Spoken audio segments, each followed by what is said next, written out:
오늘은 마태복음 121번째 시간으로 예수님의 침묵이란 제목으로 우리 하나님 말씀 나누도록 하겠습니다. 여러분, 이런 질문으로 또 오늘 말씀을 시작해 보고 싶은데요. 여러분은 교회에 처음 나오셨을 때 어떤 기대감 또 어떤 마음을 가지고 교회에 나가셨던 것 같습니까?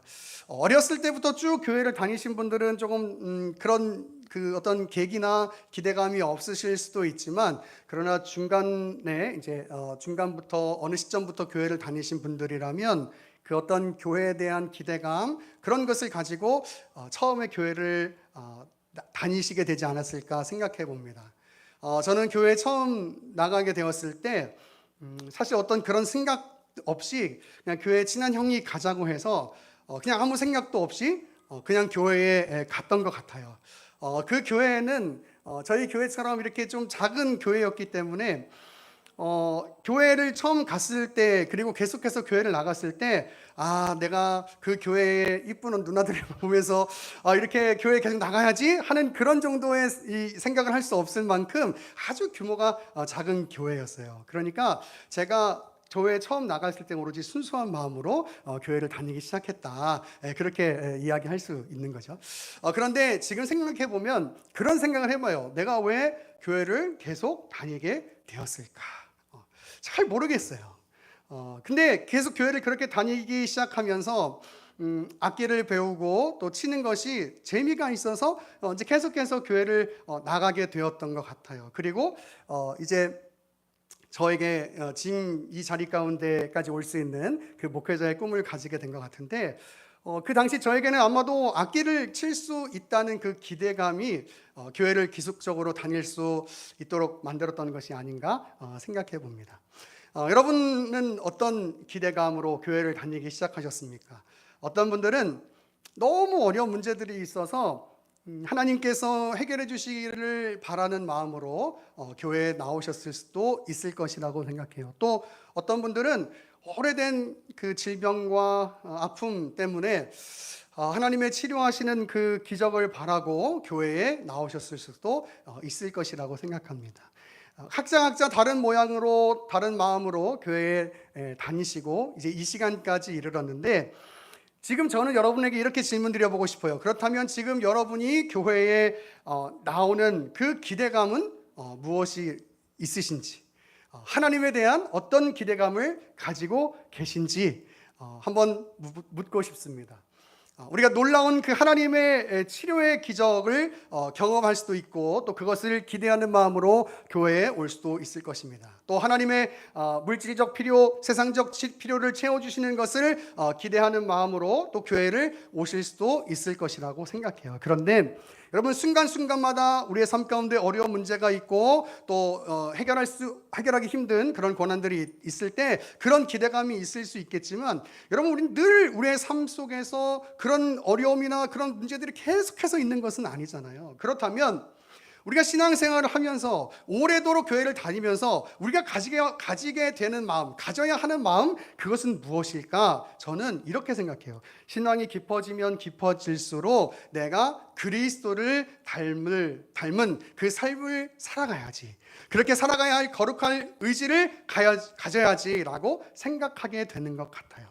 여러분, 그래서 신앙생활을 오래도록 하는 사람들이 가지게 되는 변화는 바로 예수 그리스도의 삶을 닮아가는 삶입니다. 예수 그리스도의 시선으로 이 세상을 바라보는 것이에요. 그리고 내 삶을 바라보는 것입니다. 그런 가운데 이 신앙생활을 하는 것, 이 예배 가운데 나오는 것이 굉장히 깊은 의미가 있을 것이라고 생각하는 거예요. 여러분, 그렇다면 예수님을 닮아간다는 삶이 무엇일까? 예수님의 시선으로 이 세상을 바라보고 산다는 건 과연 무엇일까? 오늘 본문을 통해서 저는 이 부분을 조금 나누고 싶습니다. 이제 군인들에게 체포당하신 예수님이 당시 제사장인 가야바에게 이제 신문을 받게 되죠. 이때 많은 거짓 증인들이 와서 예수님을 죄인이라고 고발했다고 이야기해요. 그런데 그 증거가 일치하지 않아가지고 그 증거가 그 효력을 갖지 못했던 거예요.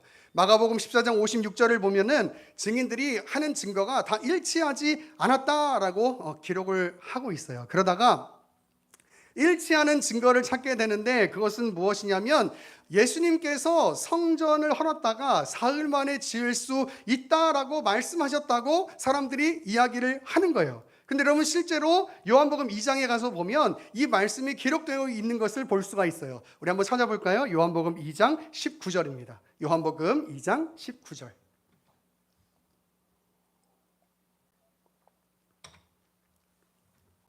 요한복음 2장 19절이에요. 제가 읽어볼게요. 예수께서 대답하여 이르시되 너희가 이 성전을 헐라 내가 사흘 동안에 일으키리라 라고 되어 있어요. 이 말씀을 보니까 예수님께서 진짜 성전을 일으키겠다라고 말씀을 하고 있는 것을 볼 수가 있습니다. 오늘 이 사건은 예수님께서 성전을 청결케 하시는 그 사건 이후에 나오는 말씀인데요. 예수님께서 성전에서 짐승들을 팔고 돈을 바꾸는 사람들을 다 내쫓으시면서 성전을 너희는 왜 도둑의 소굴로 만드느냐 그렇게 말씀하시면서 이제 이때 유대인들이 이렇게 얘기하는 거예요. 예수님에게 야 네가 무슨 표적을 보여줄 수 있느냐라고 물어요. 이 말은 무슨 말이냐면 네가 뭔데 이런 일을 하느냐. 그러니까 쉽게 말하면 표적을 보여줄 수 있느냐라는 질문은 네가 어떤 그럴 만한 권위가 있는지 우리한테 보여주면 그럼 내가 너가 하는 일을 인정하겠다라고 이야기하는 거예요. 그 질문에 대해서 예수님께서 이렇게 얘기하는 거예요. 너희가 성전을 헐어라. 그럼 내가 사흘 만에 이 성전을 다시 짓겠다라고 말씀을 하고 있는 것이죠. 그런데 이 성전을 헐다라고 하는 이 말은요. 요한복음 2장 21절을 보니까 이렇게 해석되고 있어요. 그러나 예수는 성전된 자기 육체를 가리켜 말씀하신 것이라. 즉 예수님께서는 그의 십자가 사건을 말씀하신 것이지만 당시 유대인들은 이 말을 제대로 이해하지는 못했다라고 하는 것이죠. 그리고 예수님이 이렇게 얘기하는 거예요. 거짓 선동자다, 거짓 선지자다. 이렇게 지금 오늘 본문의 증인들이 얘기를 하고 있는 것이죠. 여러분 그런데 예수님께서 그 거짓 증인들이 하는 그 말을 듣고 계셨을 때 반박하지 않고 침묵하고 계십니다. 반박하지 않고 침묵하고 계세요. 여러분 잘못된 얘기라면 설명을 해야 되잖아요. 그죠? 그 얘기가 아니야. 이 제대로 이해도 못하는 이 녀석들아 이러면서 설명을 해야 되잖아요. 근데 예수님께서 설명하지 않으세요. 오직 대제사장 가야바가 네가 그리스도냐 하나님의 아들이냐 라는 질문에만 그렇다라고 답하시고 계세요. 여러분 이것을 저는 오늘 말씀의 제목처럼 이렇게 얘기하고 싶은 거예요. 예수님의 침묵이다. 그리고 우리는 그 예수님의 침묵에 여러분 집중할 필요가 있다고 생각합니다. 여러분 오늘 본문 57절을 보니까 예수님을 잡은 자들이 그를 끌고 갔다라고 하는 표현이 나와요. 근데 여기 끌고 갔다라고 하는 이 표현이 헬라어로 어떻게 되어 있냐면 아페가곤이라고 되어 있는데 이 말은 길을 잃게 하다, 시련이나 형벌로 인도하다라는 의미를 가지고 있는 단어예요. 우리는 오늘 이 본문에서 끌려가고 계시는 그 예수님의 모습, 그 끌려가시는 예수님의 모습 안에 담겨있는 그 예수님의 침묵을 발견하게 됩니다.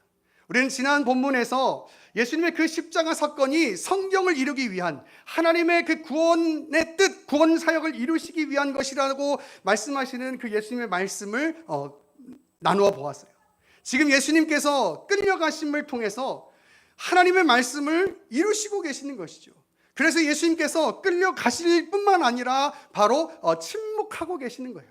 오늘 우리 지난주에 살펴봤던 말씀을 한번 다시 살펴보면 이사야서 53장 7절에 이렇게 이야기합니다. 그가 곤욕을 당하여 괴로울 때에도 그의 입을 열지 아니하였으면 마치 도수장으로 끌려가는 어린 양과 털 깎는 자 앞에서 잠잠한 양같이 그가 입을 열지 아니하였도다. 끌려가시는 거예요. 그리고 입을 열지 않으시는 거예요. 여러분 그것이 바로 예수님이 오늘 우리에게 보여주시는 침묵이에요. 예수님께서 오늘 우리에게 보여주시는 침묵이란 말이에요. 여러분 예수님께서는 전능하신 하나님이셨기 때문에 그 어떤 환경 가운데서도 능력이 있으신 충분한 분이셨어요. 그런데 여러분 오늘 예수님께서는 고난을 받고 계십니다.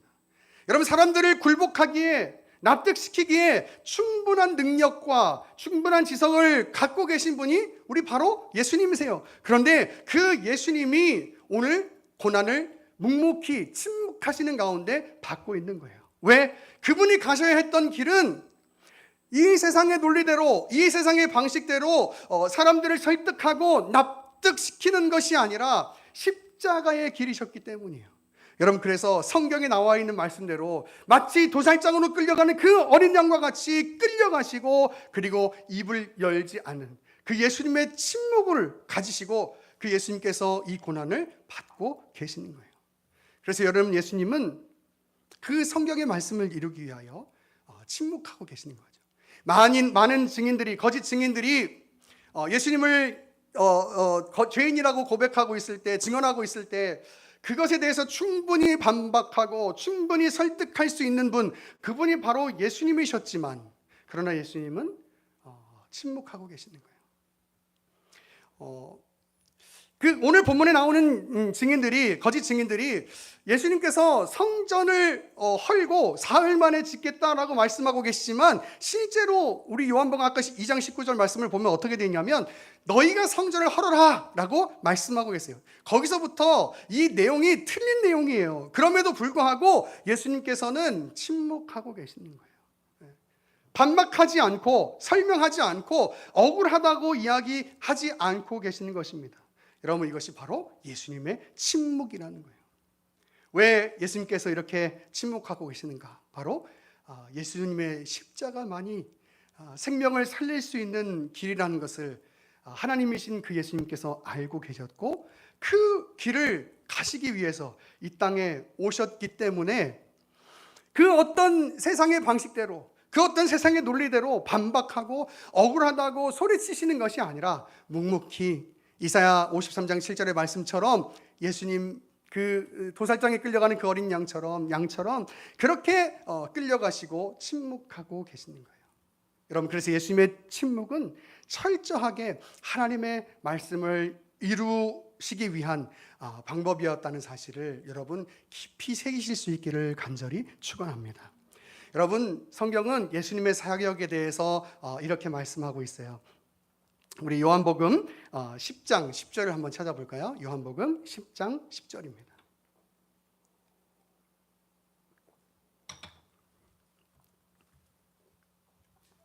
요한복음 10장 10절입니다.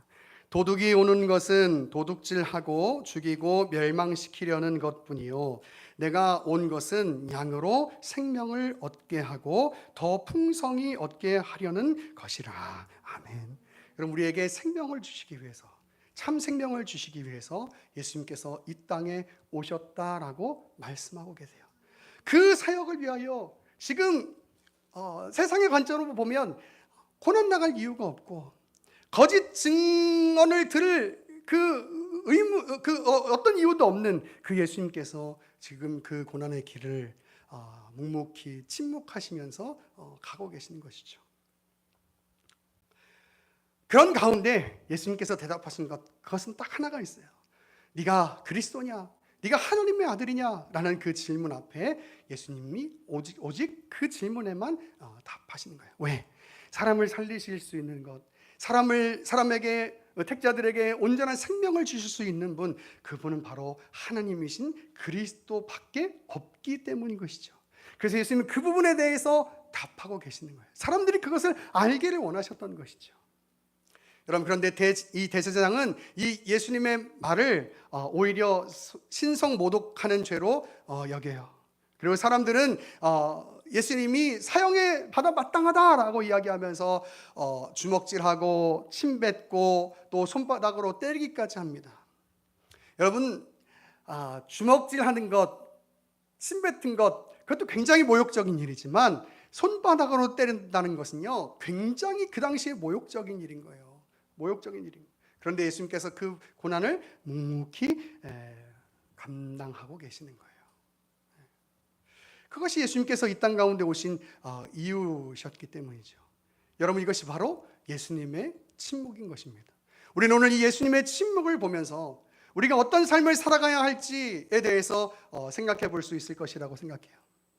세상을 압도할 만한 충분한 능력이 있으신 그 예수님, 세상을 설득할 만한 그 충분한 지식이 있으셨던 그 예수님, 세상을 굴복시킬 만한 충분한 그 거룩함이 있으셨던 그 예수님이 세상을 그렇게 힘으로 대하시지 않으셨어요. 오히려 세상이 인정할 수 없는 그 좁은 길, 세상이 납득할 수 없는 그 고난의 걸음을 걸어가셨다라고 하는 사실이에요.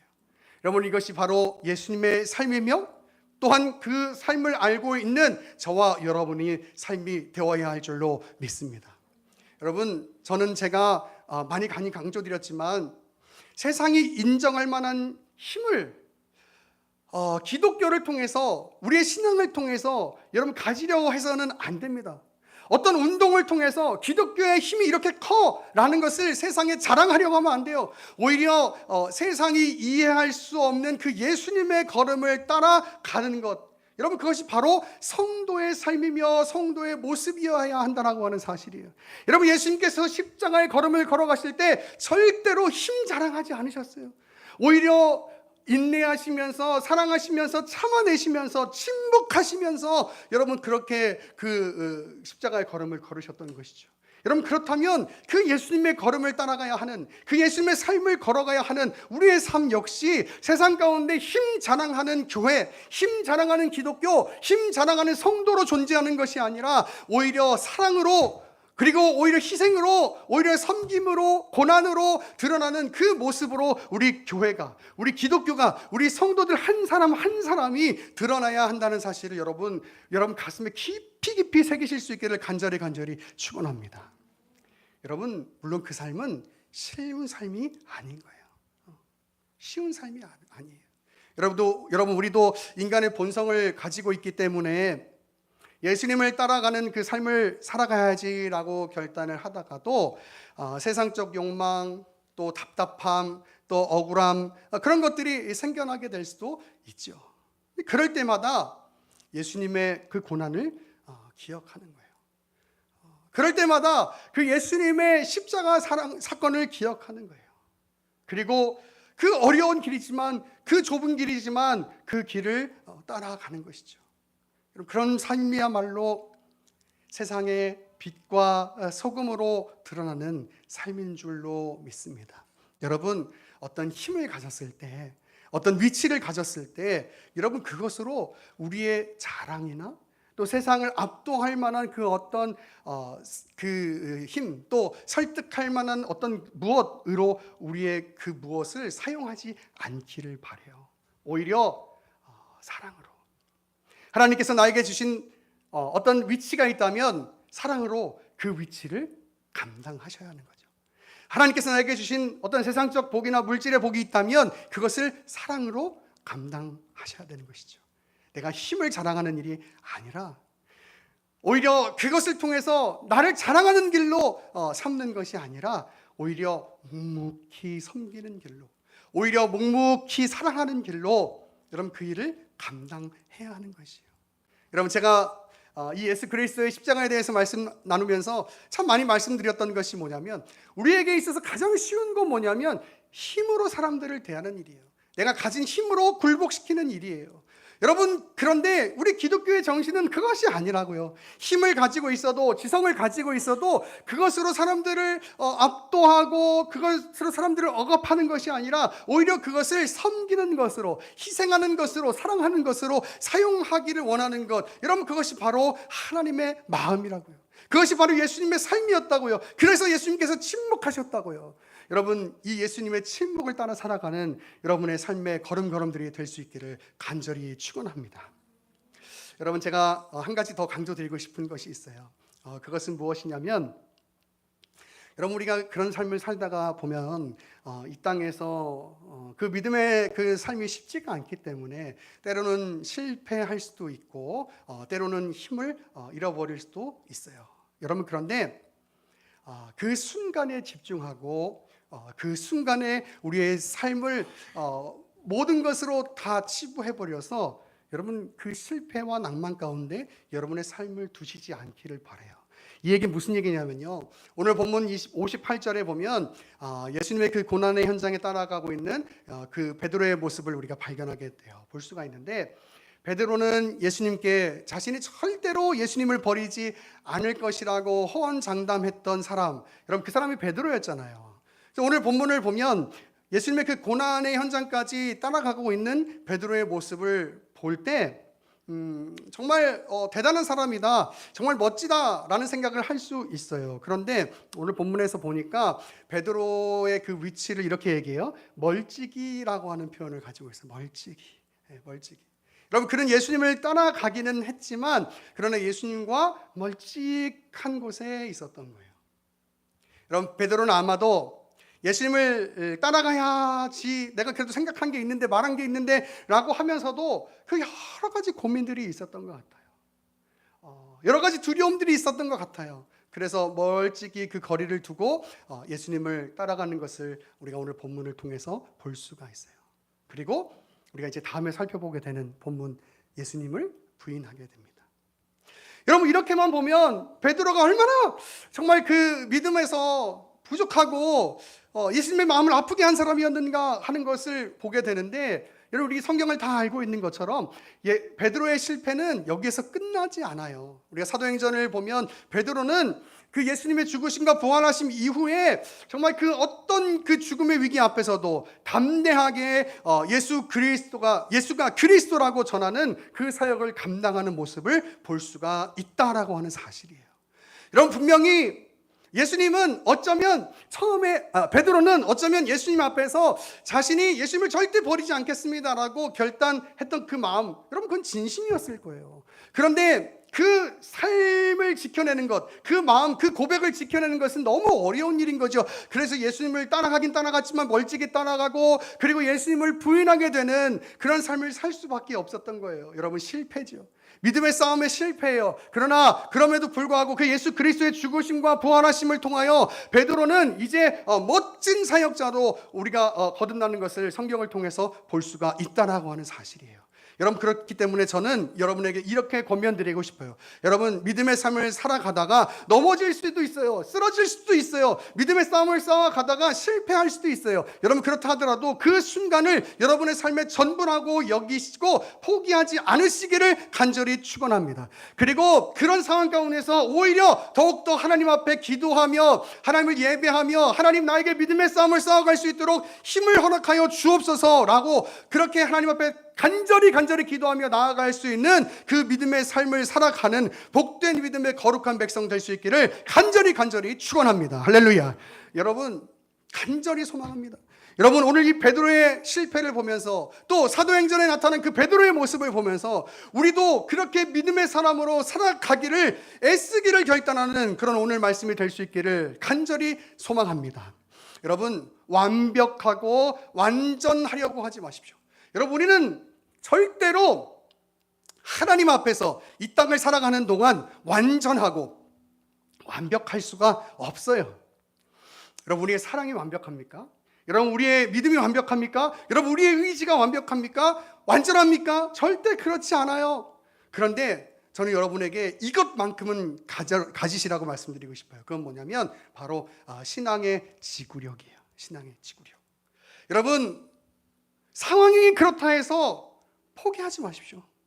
여러분, 여러분이 주저앉아 있고 넘어진다고 해서 포기하지 마십시오. 오히려 우리를 넘어지게 만들고 무너지게 만드는 것은 사탄 마귀의 작업이에요. 그러면 그걸 이겨내야죠. 어떻게 이겨내야 될까요? 하나님을 예배함으로, 할렐루야. 하나님 앞에 기도함으로, 할렐루야. 여러분, 그렇게 이겨내야죠. 여러분, 그렇게 살아갈 때 여러분, 하나님 나라에 이르는 그 복된 삶을 살아가게 될 줄로 확신합니다. 여러분, 포기하지 마십시오. 넘어져 있을수록 하나님 앞에 더 예배하기를 애쓰시는 그런 믿음의 사람 될 수 있기를 간절히 축원합니다. 여러분, 무너져 있을수록 더 하나님의 은혜를 구하는 그 기도의 자리에 계실 수 있기를 간절히 소망합니다. 여러분, 그래서 예수님의 이 침묵의 삶, 고난의 삶이어도 어려운 삶이어도 이 세상의 걸음을 믿음의 걸음으로 한 걸음 한 걸음 잘 걸어가실 수 있는, 그래서 힘든 걸음이지만 어려운 걸음이지만 그래도 이 걸음을 다 걸어간 후에 하나님 앞에 섰을 때 잘했다, 착하고 충성된 종아라고 칭찬받을 수 있는 그런 우리 의예나무교회 모든 성도들 될 수 있기를 간절히 축원합니다. 말씀을 정리하겠습니다. 여러분, 저는 처음에 우리가 어떤 기대감을 가지고 교회에 나오게 되었는가, 또 지금 여러분은 어떤 기대를 가지고 교회에 예배하러 오시는가에 대한 질문을 드렸습니다. 하나님께서 우리의 삶 가운데 이 세상 사람들이 인정할 만한, 납득할 만한 그런 어떤 증거들을 우리 가운데 복으로, 또 하나님의 그 섭리 가운데 허락하실 수도 있어요. 분명히 그런 일들이 있을 수 있어요. 어떤 기적을 통해서 병이 나을 수도 있고, 어떤 도움의 손길을 통해서 우리의 어려움들이 해결될 수 있어요. 그러면 하나님께서 분명히 그렇게 일하실 수 있어요. 그런데 정말 우리가 이 예배를 통해서 기대하고, 또 이 예배를 통해서 결단해야 하는 것은 무엇이냐면은, 내가 어떤 상황에서도 흔들리지 않고 믿음의 싸움을 잘 싸워 나아갈 수 있는 그 예수님의 침묵을 닮은 그 믿음의 사람으로 살아갈 수 있도록 은혜를 부어주시는 그 하나님의 은혜를 여러분 기대하셔야 돼요. 우리 아까 찬양했던 것처럼 어떠한 시련이 와도, 수많은 유혹 속에도, 뒤에 보면 세상이 이해 못하고 우리를 조롱하여도 신실하신 주님 약속만 붙들리라. 그리고 그 마음, 어떠한 상황이어도, 어떠한 시련이 와도, 세상이 이해하지 못해도 나와 함께 하시는 그 주님이 나로 하여금 믿음의 삶을 살아갈 수 있도록 그렇게 은혜 주시기를 바라는 것. 여러분, 그것이 바로 지금 여러분이 이 예배에 나오셔야 할 기대감이라고 하는 사실이에요. 여러분, 우리는 세상의 그 어떤 것이 우리의 어떤 소망이 되어서는 안 됩니다. 오히려 우리의 참된 생명을 주시는 그 가치를 가진 자로서 복되고 기쁨 가운데 우리의 삶을 살아가야 하는 것이에요. 세상 사람들은 이해할 수 없어도, 또 세상 사람들은 조롱할지 몰라도, 대놓고 우리한테 그렇게 얘기할 수는 없겠죠. 그래도 우리의 이 어려운 걸음 한 걸음 한 걸음을 걸어갈 때, 하나님의 그 부르심에 합당하게, 나를 이 자리 가운데 두신 그 부르심에 합당하게 여러분 그 걸음을 걸어갈 때, 그때 우리가 세상의 빛으로, 세상의 소금으로 드러나게 될 줄로 믿습니다. 여러분, 포기하지 않고 하나님, 내가 이 걸음을 걸어갈 수 있도록 날마다 나에게 은혜를 주옵소서, 나에게 힘을 주옵소서라고 기도하고, 그렇게 힘을 주실 주님, 나를 그렇게 살아갈 수 있도록 능력 허락하시는 그 주님, 성령의 충만함을 허락하실 주님, 그 주님을 기대하는 마음으로 여러분 날마다 예배하기에 힘쓰므로, 기도하기에 힘쓰므로 이 어려운 삶들을 세상 가운데서 믿음의 사람으로 잘 걸어갈 수 있는 복된 하나님의 거룩한 백성들 다 되실 수 있기를 간절히 축원합니다. 아멘.